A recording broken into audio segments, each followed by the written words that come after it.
Hello and welcome to Different Conversations. My name is Brad Elliott and every week I'm joined by a different colleague from the College of Liberal Arts and Sciences, University of Westminster. This week's podcast does have a little bit of explicit language in it, so fair warning as we get into the topics. This week I'm also joined by my colleague, Dr. Victoria Brooks, Senior Lecturer in Law. Victoria, welcome to the podcast. Yeah, great, thank you. And you? You know what? It's going great. It's been a bit of a busy morning. You know already I've been running around in circles. We've got everything plugged in. We're here.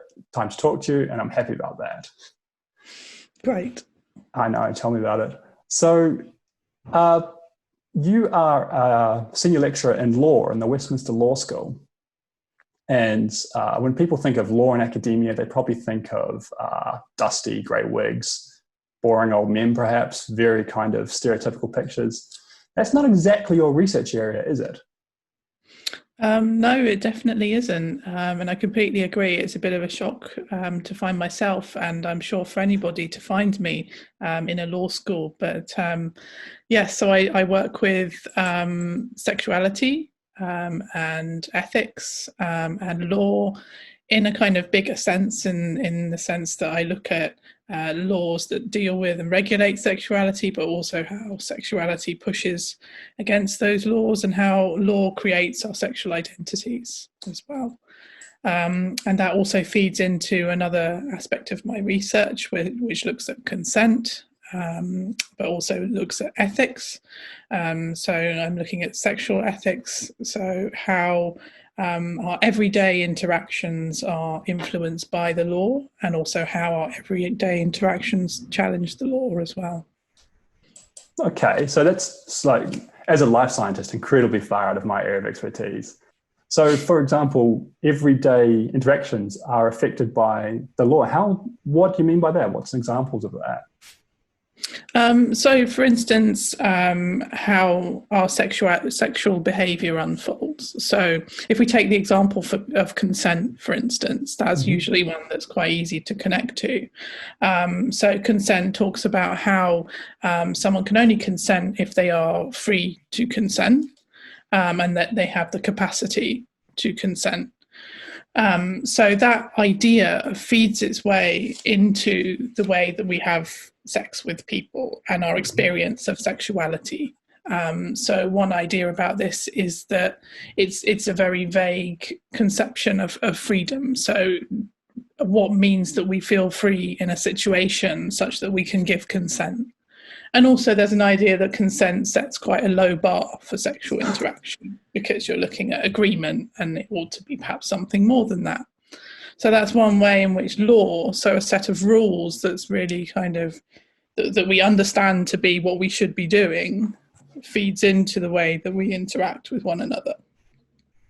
It feeds into the way we interact with one another in lots of other ways too. So, for instance, a big example would be about sexual orientation. So for a long time, it was illegal to be gay. It still is in lots of different parts of the world. And this is something that feeds its way into our vaguer sense of ethics and morality, and it's a standard that we hold each other to. Here, of course, it's a bit better, but it's that sense that sense of right and wrong, and how it then feeds into our experience of sexuality. Yeah, that's a lot wrapped up into a few sentences there. It must be quite a difficult topic to research and to work with. Consent, and this can be quite personal and emotive topics, as opposed to, say, what's written on a piece of paper, which seems quite clear, versus, I'm guessing, the real world, where it becomes very difficult very quickly. Yeah, the reality is incredibly messy, and that's, I guess, what I'm trying to work with is reality. So a lot of my research is about trying to understand an experience of sexuality. I make my work quite personal, because I know that I experience the world in a particular way, and I can't speak for a lot of other experiences. But at least through my experience, I can communicate ways in which the law might oppress me, or might contain me, or might make my sexuality a different experience to what I want it to be. So yeah, it's absolutely personal, and definitely very messy. And I guess the challenge for me and other researchers working with sexuality and with law is kind of finding a way through all of that. Makes it sound so. I don't know. I don't actually know what it makes it sound like. I was going to say it makes it sound easy. No, it's not right. It makes it sound hard. No, that's not right. Just difficult, I think. Different, if you will, like a different conversation, perhaps. Yeah. A cliche. And so is that what your book is about, perhaps? Because you have a book out called Fucking Law, The Search for Sexual Ethics. Mm-hmm. Yeah, that's exactly it. So that was one instance of me trying to find my way through all of this mess. So the book is very personal, but also I'm trying to connect the personal with the legal, with the political, as we've been told to do. And that's my story of doing that. So it's an ethnographic project, which means I've been going out into the field, and that particular project was a project at a nude sex beach in the south of France. So that was a project where I went and undertook various observations, and I also recorded my experience of being there at the time. So I was able to connect that experience with my experience of my sexual identity, and see how all of those two things interact, and how my experience challenges the law and also ethical frameworks too. There's a lot of questions coming out of this, and so forgive my ignorance. I know what a nude beach is. Yeah. A nude sex beach. Yeah. So I'm guessing that's what the name suggests, where this is a beach where people go to have sex. Yeah. Yeah, exactly. So I mean, anyone who's particularly interested, do read the book because you will find out. But this particular beach is in just near Toulon, or near Béziers, I suppose, and it's called Cap d'Agde, and it's massive. So during July, August, in normal circumstances, not in the times of a pandemic, obviously, I expect it's extremely quiet at the moment. It would welcome sort of 40,000 people. Some people just go there for the experience of naturism, nudism, and so on. But there is a section of the beach where people go to have sex in public with other people. So that's where I went during July. Mm-hmm. Sounds sandy, for lack of a better word. It was very sandy, and very hot, because South France obviously gets very hot at this time of year. Mm-hmm. And then, so if your researchers are observational, for lack of a better way of putting this, again, I'm coming at this from my boring, cold-hearted scientist way of putting it. In physics, they have this thing called observer effect or observer bias, where you being there observing is changing the nature of the thing. That must be a massive issue here. Do you know, I love that idea, and it is something that I actually ended up putting in my PhD thesis about the observance of sexuality.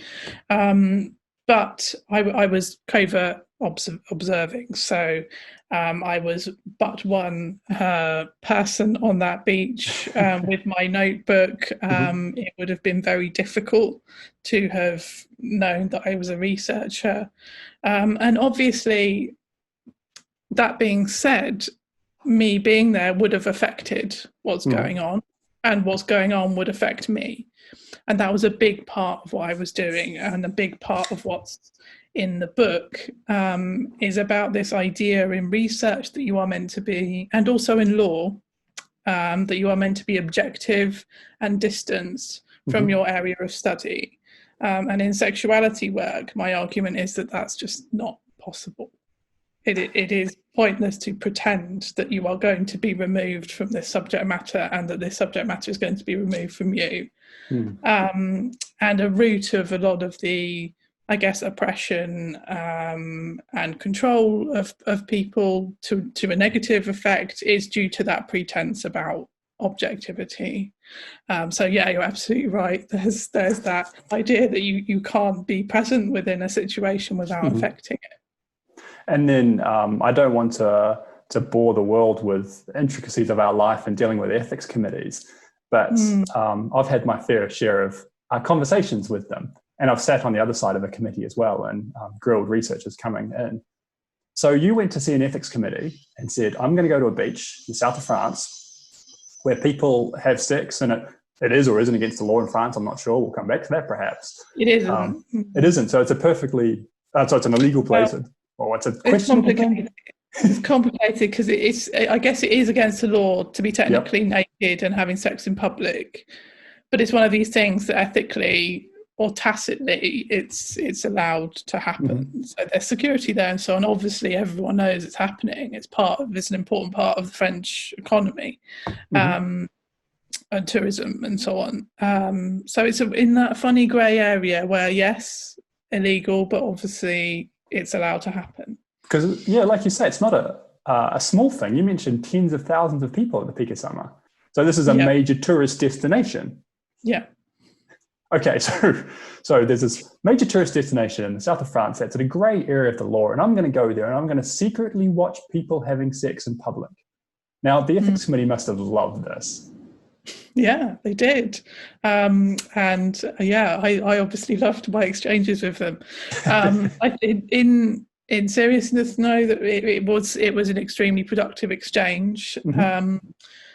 Initially, my application was refused, but I had a long list of questions to deal with. And I've got to say, some of the questions are quite telling and also quite amusing in some respects.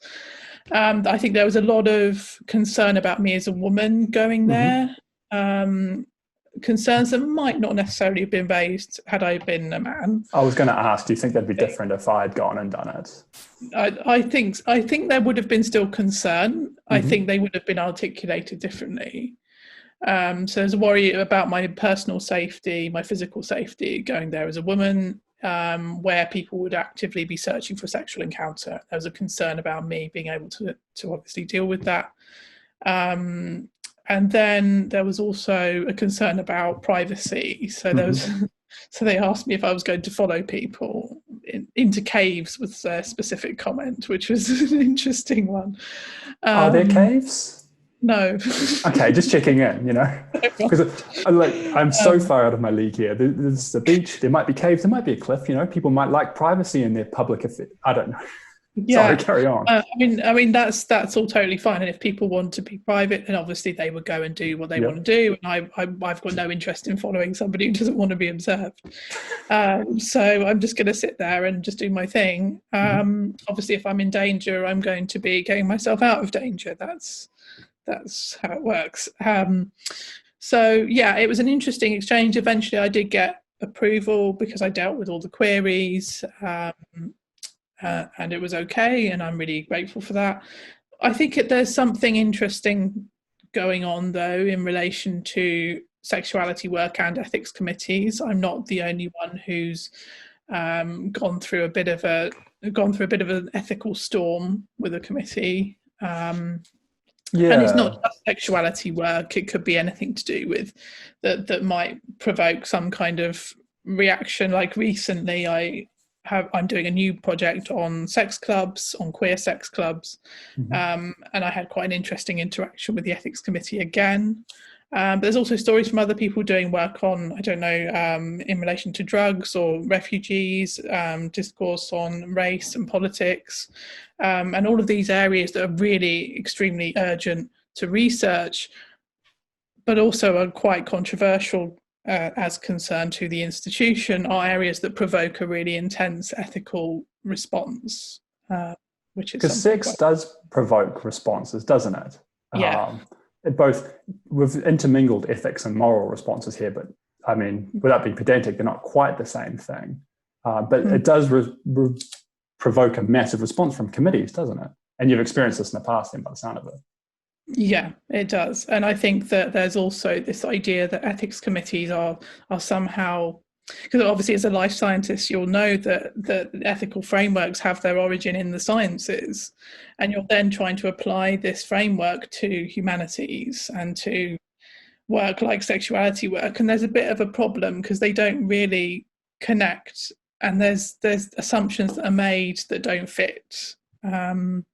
Which means leads to decisions, I think, in certain projects that aren't quite right, and you're getting research that perhaps doesn't get carried out, or worse in a way, or not worse, but equally as bad, is research that's not well supported. So if you have a more sort of a conversational, supportive approach to research ethics, then you might have the situation where somebody's undertaking a better project because they're better supported. Yeah, because I'm guessing, say, my approach to a research study with what we'd call informed consent and pages of paperwork to fill out and legal documents to make sure people were happy being involved. I'm guessing there wasn't a spot when you were walking up to people and you to sign clipboards and then say, okay, now act natural. That wasn't part of it, I'm guessing. Well, you can't, can you? It's ludicrous. And of course, as a researcher, you're going to be conducting research sensibly and ethically, and because you're a researcher with integrity, you're going to be going into the field and dealing with people sensibly. But part of that is not having reams of paperwork that you're trying to get people to sign, because they're just not going to trust you. They're not going to be interested in talking to you. And that's particularly when you're dealing, it wasn't applicable in my case, but if you're dealing with people who are vulnerable, or people who are in a difficult situation, they are not going to be filled with confidence if they're presented with, as you say, big reams of paper. Of course, informed consent needs to be part of the exchange still. Of course, people need to consent to being researched. Of course, we need to make sure researchers have integrity, but there needs to be a way of doing that that doesn't insist on us having a big file with us all the time. And on a really bureaucratic kind of system. Yeah, it's interesting to compare and contrast, and I don't want to go too far off topic, but during my time on a committee, I spent 3 years on L1. The hardest approval we ever gave was probably a three-way tie. One of them was someone who was insisting on not taking informed consent because their research was very conversational. And I see your problems, but I would also argue with you perhaps another day about researchers, of course, being ethical and responsible and having integrity. I think our history is littered with plenty of researchers who thought they were acting in the best interest and maybe retrospectively weren't. But it must have been an interesting one. I've got to admit, it must have been a fun conversation to have. And so is that story, I guess, that experience is covered in this book, the one we just mentioned, Fucking Law, The Search for Sexual Ethics. And then you kind of alluded to it, and we've talked about it before we started this interview, so I wanted to raise it. You've just been given, better language, you've just been awarded a substantial research grant to research into research ethics. Is that correct? Yes, that's right. So tell me about this. Yeah, so it's very exciting news. I've only just found out, but it's a grant from the AHRC, a networking grant, and it will allow myself and my co-investigator from the University of Manchester, we are going to basically bring together experiences of researchers like me and like him who do research in the field that is considered to be risky or challenging in some way. And obviously through that, we're going to be pooling together experiences of research ethics processes and frameworks.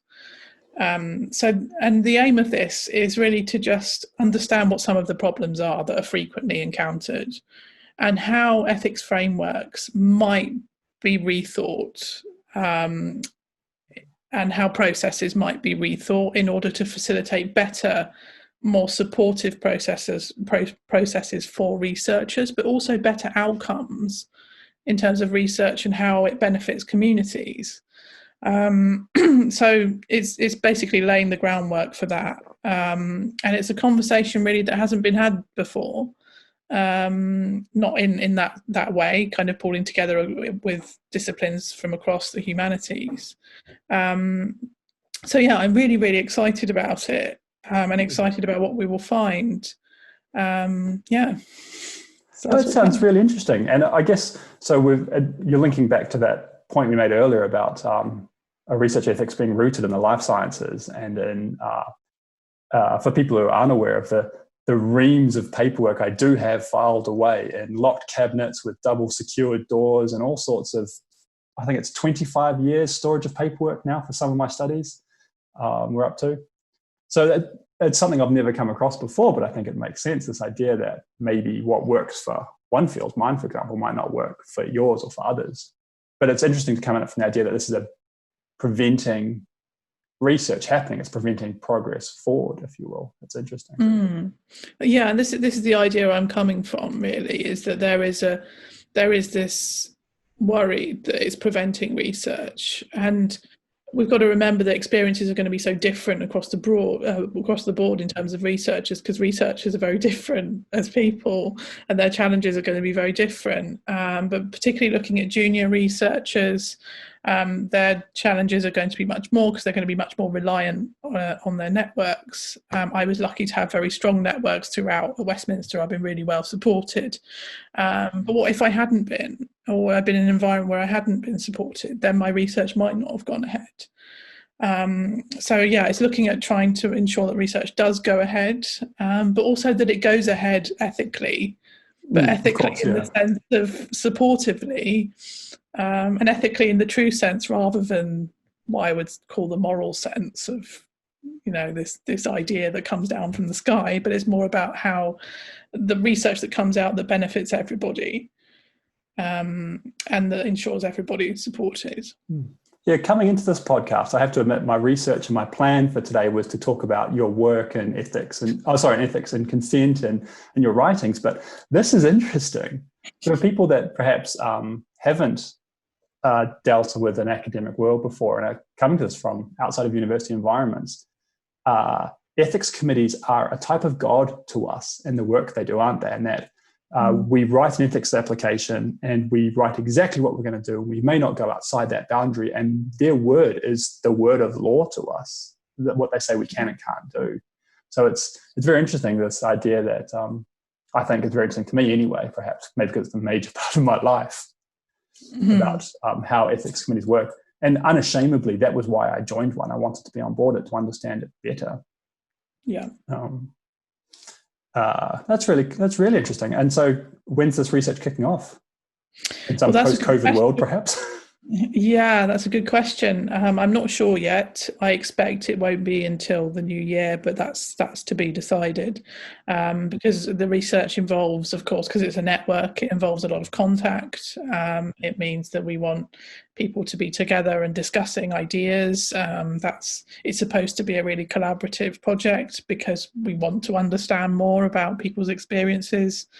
That's the whole point of it. So yeah, we might have to wait a little bit, but we'll see. It should be an interesting outcome, hopefully. I look forward to hearing about it. And so perhaps keeping you busy between now and the start of that project, I hear you have a new book you're working on, just in your spare time, of course, because we have so much spare time. So much. Yeah, I have a new book that's coming out. Well, actually, I'm not sure when it's coming out, but I'm due to submit the manuscript in April next year, end of April, and it's with Bloomsbury, and it's called Mistress Ethics, on the Virtues of Sexual Kindness.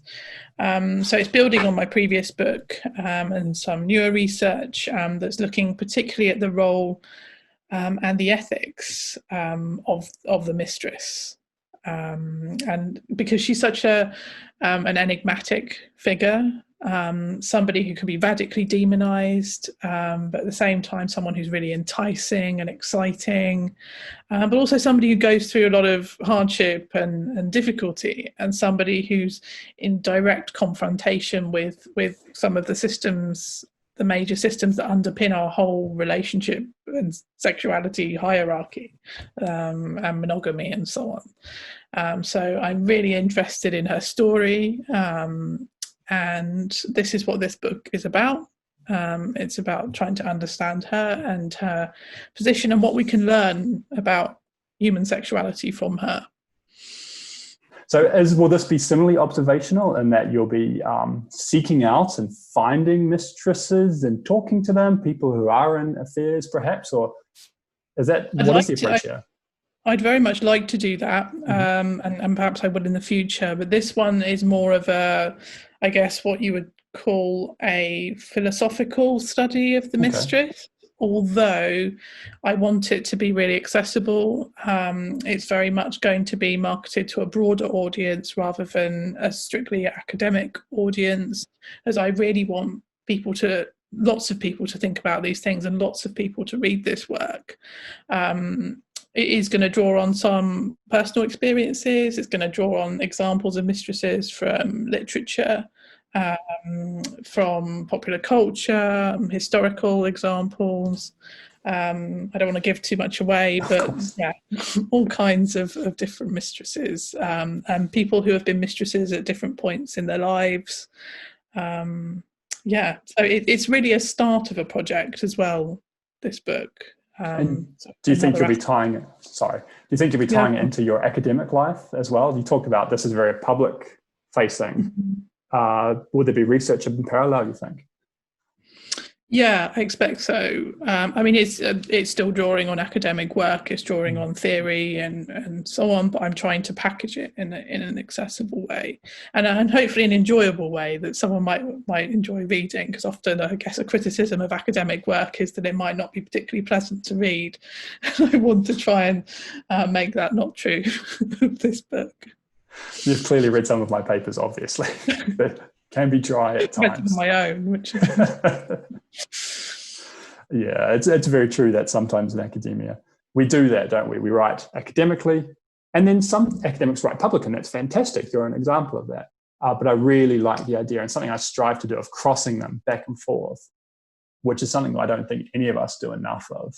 Hence, we have conversations like this that we put out there, and we do these things. And then this is a personal question just for me, but how much work is it going to be to write a book like this, do you think? Because you're talking about having it done quite soon in my mind. Yeah, don't remind me. Sorry about that. Yeah, it is quite soon. And yeah, it's a lot of work, but I've got to say I've made a start, obviously, thankfully. I really enjoy writing books. I'm really enjoying writing this one. And yes, it will be a lot of work. It just means that I need to just focus. And the way I work is that I like to have big blocks of time. Often I take myself away somewhere if that's possible, and just isolate myself and write away, really. So yeah, it's quite a bit of work. But yeah, it's enjoyable, this one. So next time I'm struggling to write something, I'm just going to remember your advice, which is just focus. It'll be fine. Yeah, just that focus. Easy. Oh, okay. Yeah. I mean, obviously it's not, because sometimes I find myself just staring out of the window because I can't think of what to write, and sometimes you just think, oh, I'm just not in the mood for this. I just cannot do this, and that's okay. Just walk away from it, go for a walk, do something else. But yeah, it's hard. But yeah, I think we all have a very, I guess, turbulent relationship with writing, don't we, as academics? Yeah, absolutely. It's a funny thing. At no point at all did I, up until I became a well-published author, did I expect to become a published author. It drives me crazy that is where I became. I am an illiterate, failing kid who can't write very well, and somehow I write professionally for a living. It drives me. It's bizarre to me that this has happened in our lives, but here we are.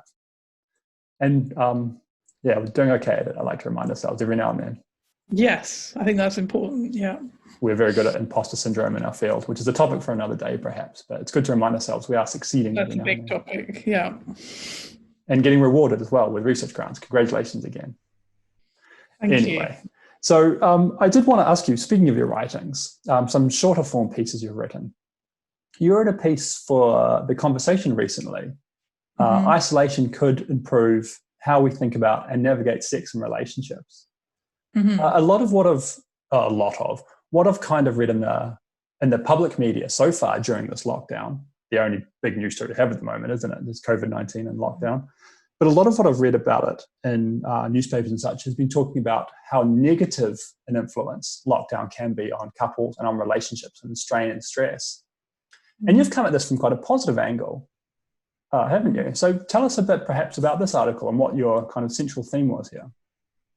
Yeah, I mean, of course, there's a lot of negative effects, but I guess it's also trying to find the possibilities and what's revealed to us in a set of circumstances that is so unusual and it's never happened before. And I don't want to use that horrible word unprecedented, but it is. And this means that we're going to gain insights about our behavior and about our desires. And I think that isolation is bound to show that, and it's going to mean that we adapt. It's going to show ways that we adapt. And sexuality is something, I guess, that is so rooted in ideas of touch and in seeing people and being with people, that it's, I guess, this moment is really, it shows a lot about how we're going to adapt something like that. And I think it also shows some of the problems with sexuality too. So part of what I talk about is how we're going to find different ways of experiencing sexuality. So that's obviously going to be virtually. And that's something I mentioned in the piece, which is that there's been a huge rise in virtual dating, but also from my own perspective, and this is not something I wrote about in the article because it only arose a bit later, is that there's now a rise in online sex clubs. So there's an organisation which is bringing together lots of strippers together, and they've produced what is essentially a queer strip club, which is online. And it happens every few weeks. So this is something that's really radical and really exciting. It's an organisation called Cybertees, and that's something that just would not have been around before this situation. And I guess there's also this idea that it's going to improve accessibility, and it's just going to shift our understandings of what sexuality is, and the possibilities that are within it as well. So yeah, of course it's negative in the sense that we're going to be cut off. There are huge mental health implications to that. But it also pushes us to experience sexuality differently. Unfortunately, that's about all we have time for this week. But thank you, Victoria, for walking us through your research, through ethics, sexuality, the law, and for putting up with me as we took a few detours there off topic. But I guess that's kind of the point of different conversations after all. If you've enjoyed this podcast, feel free to check out some of our others, or subscribe if you're watching us on YouTube, or if you're listening to the audio version on iTunes, Spotify, Google Podcast, whichever audio channel you have, feel free to subscribe and keep up with new releases as they come out. My name's Brad Elliott, and this has been Different Conversations.